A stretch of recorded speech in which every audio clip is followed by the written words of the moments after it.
Hello from Hornbeck Boats. My name is Andy, and today I will show you a few exercises that will help make it easier for you to get in and out of your pack boat. So when we are first starting to learn to get in and out of our boat, it can sometimes be concerning that the boat is going to move or tip over, getting you wet. A number of the same motions can be recreated using a chair in your living room. So you are ideally looking for a hard, flat-bottomed chair that does not have any handrails.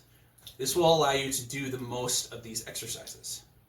So what we are looking to do is we are looking to sit on the very front edge of the chair. We want to align our knees so that they are over top of our toes, so that when we are leaning forward, our nose, our knees, and our toes are all in line. So from the standing position, I want to stand up, get nice and tall, and then as I'm lowering back, I'm going to try to keep my nose down and then touch right on the front end of that chair. So this can be recreated up and down just to work on the balance of sitting down. Now, in your Hornbeck there will be a backrest that you can hold on to.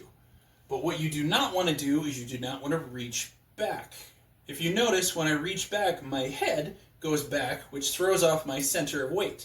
So trying to do that without anything to hold on to makes it a lot harder to go down smoothly. However, if I keep my head over my knees, over my toes, it's a lot easier to be controlled in that lowering position. Now, in my boat, I will be going so that the boat is going this way, and these legs need to go that way into the boat.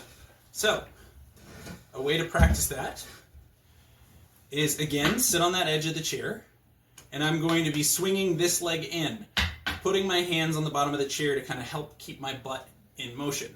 So, you can lift and rotate, put down, bring over, set down. Lift, rotate, set down, lift up, over, down. Now this can be done with hand assist. So lift up using this leg as your pivot point to help rotate your torso until it lays down. And then again, you can go forward with the whole thing, lift up the other leg into position, and just repeat this, remembering to do it on both sides. Now, getting up from this position. This can be the scariest part for a lot of people. As I express on the pond, the most important thing is toes, knees, nose. The placement of your head is going to make this either easier or harder. So, getting back into this position here, my butt is on the front end of the chair. I need to figure out where the easiest thing to be for my body so that I can lean forward and stand up.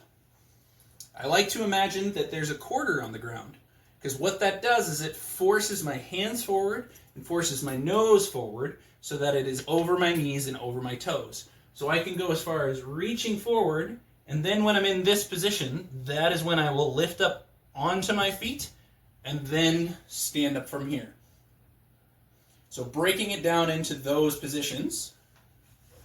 So again, feet are kind of 90 degree, my knees are over my toes, so I don't want my toes out here, I don't want my toes way over here, I want them kind of even. Then I'm going to lean forward as if I'm reaching that. You can go reach straight out too, that can be helpful. But my nose is going to go over, I'm going to shift my weight onto my feet, so I don't want to immediately stand up.